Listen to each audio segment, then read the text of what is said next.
E aí, galera? Beleza? Sejam bem-vindos ao Café com Leite Nerd. Em Dragon Ball, o que mais tem é transformação, e a obra é muito conhecida por isso. Mas entre tantas transformações, tem aquelas que são bem ruins, aquelas que são medianas e também aquelas que são simplesmente sensacionais. E nesse vídeo eu tô aqui para falar bem da obra, então eu vou trazer para vocês as 5 melhores transformações de Dragon Ball e eu vou explicar o porquê dessas transformações serem tão boas. Pega a sua xícara de café com leite e bora pro vídeo. Muito bem, podem ir para casa tomar café com leite. E não interfiram na luta!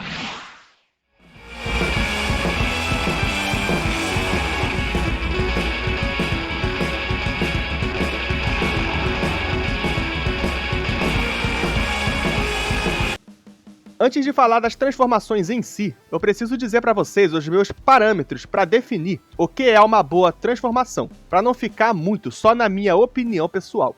Me baseando na minha opinião própria, mas também analisando uma opinião geral dos fãs da franquia com base em comentários, análises e coisas assim, eu separei 5 conceitos que tornam uma transformação boa em Dragon Ball.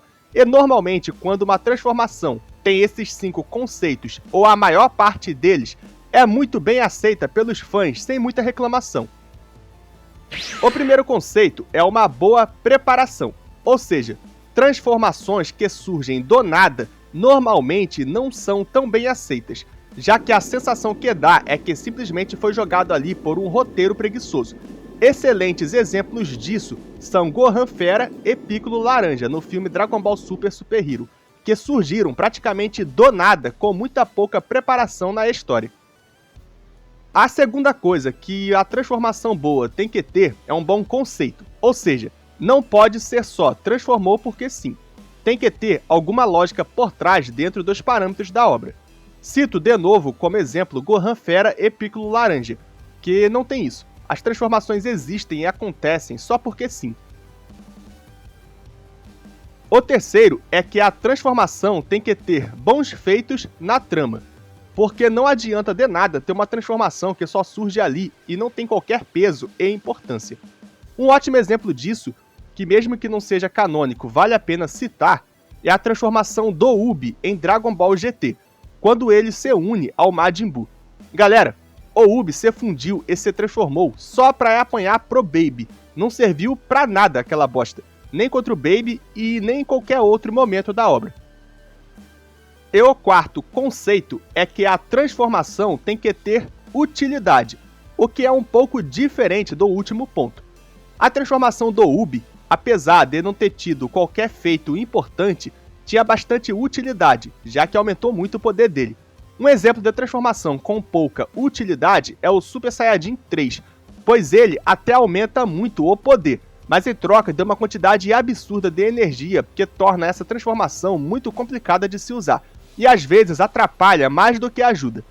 O Super Saiyajin 3 caiu tanto em desuso que ninguém mais fez questão de aprender essa forma, e é a forma que o Goku menos usa hoje em dia. E o quinto conceito é um bom design, que é muito importante para uma transformação ser aclamada pela galera. O Super Saiyajin 3, por exemplo, é uma transformação bem meia-boca, que não tem quase nenhum dos outros conceitos, mas por causa do design é muito querida pelos fãs. E então, esses são os 5 elementos principais que tornam uma transformação boa em Dragon Ball. E normalmente, quanto mais desses conceitos uma transformação tem, mais bem lembrada ela é. E antes de começar a citar as transformações, eu quero avisar que transformações de vilões não serão consideradas aqui, pois tem muitos vilões com muitas formas maneiras. Então poderia ter facilmente um vídeo só para formas de vilões.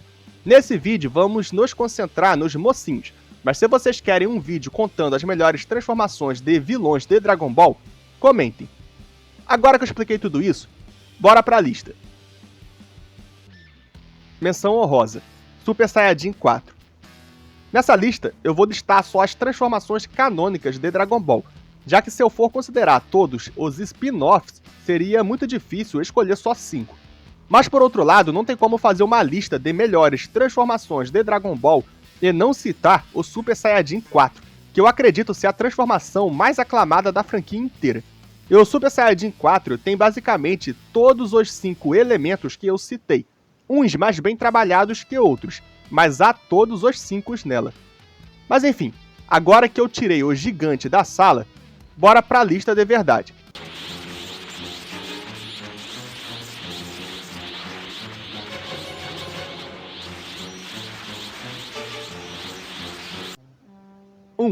Ozaru. Ozaru foi a primeira grande transformação de Dragon Ball, e deixa muita saudade nos fãs. Eu mesmo adorava essa transformação quando via Dragon Ball Z E clássico quando era criança.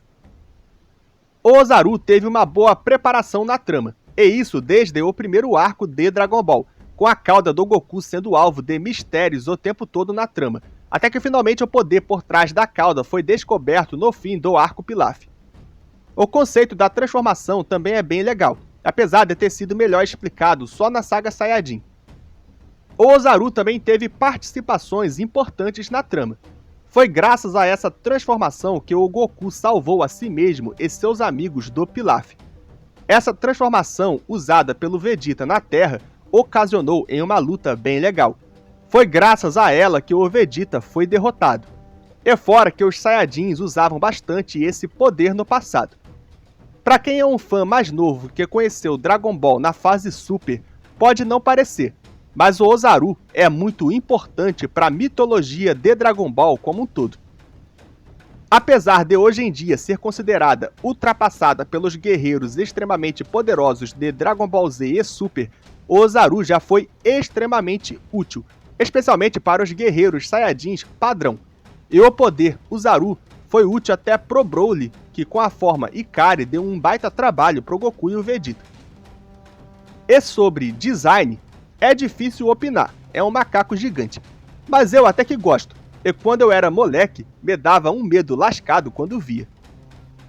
Resumindo, Ozaru pode ser uma transformação ultrapassada, mas é muito boa.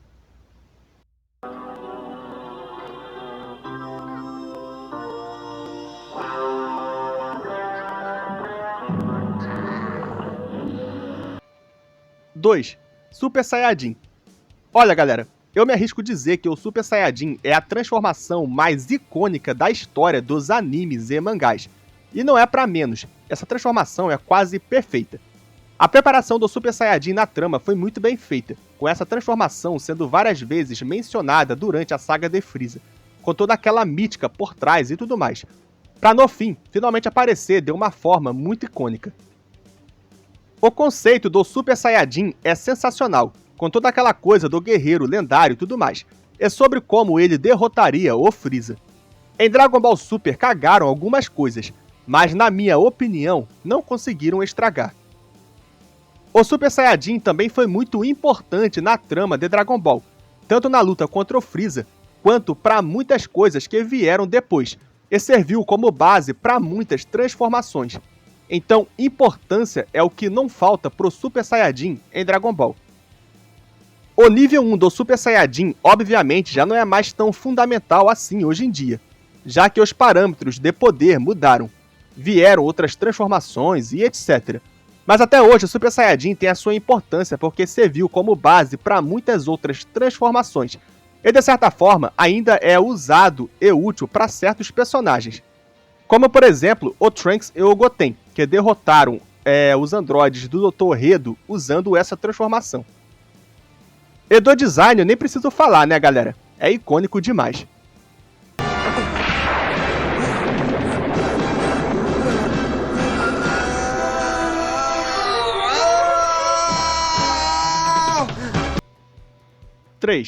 Super Saiyajin 2. O Super Saiyajin 2 também teve praticamente todos os elementos de qualidade que eu citei. A preparação para essa transformação foi ótima. Eu diria que essa preparação vinha desde o início da fase Z, porque desde o início era mostrado que o Gohan tinha um potencial incrível para ser mais forte, e tudo foi se acentuando na saga de Cell, até finalmente chegar naquele momento da transformação. Então, preparação não faltou. O conceito do Super Saiyajin 2 não é nada de tão espetacular, é basicamente uma evolução do Super Saiyajin comum, como várias outras que apareceram na saga de Cell. Mas a diferença aqui foi o Gohan ter alcançado essa forma primeiro, que tinha tudo a ver com os conceitos desse personagem, com seu potencial que ia além de todos e tudo mais. O Super Saiyajin 2 foi crucial na luta contra o Cell, então teve a sua importância na trama da franquia, e também na história de Dragon Ball como obra de forma geral. Em questão de utilidade, é um fato que o Super Saiyajin 2 já está ultrapassado se comparado com as transformações mais atuais, mas ainda serve para guerreiros mais fracos e para testar o poder dos adversários, no caso do Goku e do Vegeta. E é ainda mais útil do que o Super Saiyajin 3, porque pelo menos pode ser usada sem grandes desvantagens. O design dessa transformação, para mim, é o elemento mais fraco, já que é praticamente o Super Saiyajin com uma aura elétrica discreta e poucas diferenças no cabelo. Mas é compreensível se levarmos em conta que a intenção, a princípio, não era ser um novo Super Saiyajin, mas sim uma variação. Mas ainda assim tem alguns detalhes discretos que dão uma beleza a mais para essa transformação. No Goku, por exemplo, eu acho que fica muito mais bonita do que o Super Saiyajin 1. Mas enfim, o design pode não ser espetacular, mas o Super Saiyajin 2 como um todo, com certeza é.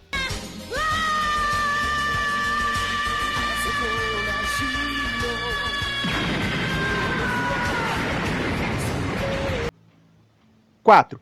Instinto superior. O Instinto Superior é com certeza a transformação mais icônica e querida de Dragon Ball Super.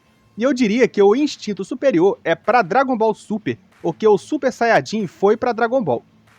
E sim, o Instinto Superior é uma transformação, tá galera? Essa coisa de que o Instinto Superior é uma técnica é a maior conversa fiada que já tentaram empurrar pra gente em Dragon Ball Super. O Instinto Superior do Whis e dos outros anjos pode ser uma técnica. O que o Bills usa parcialmente também pode ser uma técnica.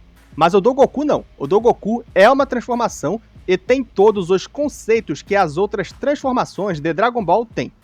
O Instinto Superior só foi usado como técnica pelo Goku poucas vezes, mas em via de regra ele usa como transformação. Mas enfim, o Instinto Superior é provavelmente a melhor coisa que o Dragon Ball Super criou. A técnica foi muito bem preparada na história, sendo falada desde quase o início de Dragon Ball Super, para enfim ter a sua aparição no Torneio do Poder. Foi uma preparação muito bem feita que essa transformação teve, a nível Super Saiyajin, eu diria. O conceito é sensacional, e toda a essência e lógica por trás do Instinto Superior é ótima. E infelizmente, no Arco Granola aconteceram algumas coisas que começaram a embaçar um pouco os conceitos do Instinto, mas ainda não foi estragado na minha opinião. Ainda. O Instinto também teve ótimos feitos em Dragon Ball, como superar o Jiren e o Moro, por exemplo. E em quase todas as lutas em que apareceu, o Instinto Superior deu um show, mesmo perdendo. O Instinto é muito útil ainda hoje, e pelo conceito que tem, provavelmente vai ser útil para sempre em Dragon Ball, porque apesar de o Goku usar o Instinto como transformação, ele também sabe usar como técnica, e pode refinar isso cada vez mais. Isso significa que mesmo usando outras transformações, o Goku pode usar o Instinto Superior para melhorar sua performance, que nem o Kaioken, que mesmo vários e vários anos depois o Goku estava usando para ampliar o poder do Super Saiyajin Blue. Então o Instinto Superior ainda é útil e aparentemente sempre será. E o design do Instinto é simplesmente sensacional na minha opinião. Com exceção da última versão que o Goku criou no Arco Granola, todos os designs do Instinto Superior são excelentes.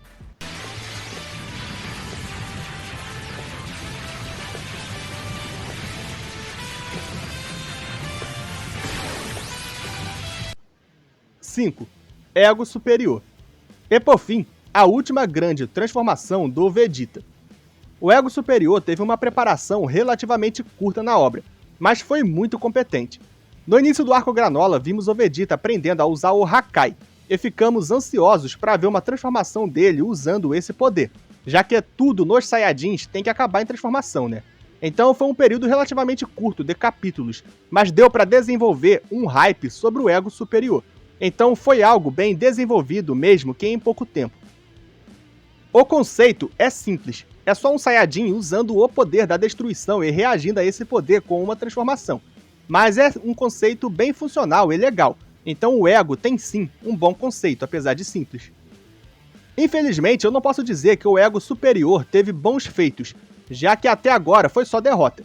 Mas a transformação teve momentos bacanas, especialmente na luta de Vegeta contra o Granola, que pra mim foi a melhor do arco. O ego superior é bem útil também, e é o tipo de transformação que pode continuar sendo útil, já que aparentemente a capacidade de evolução dela só depende da resistência do Vegeta.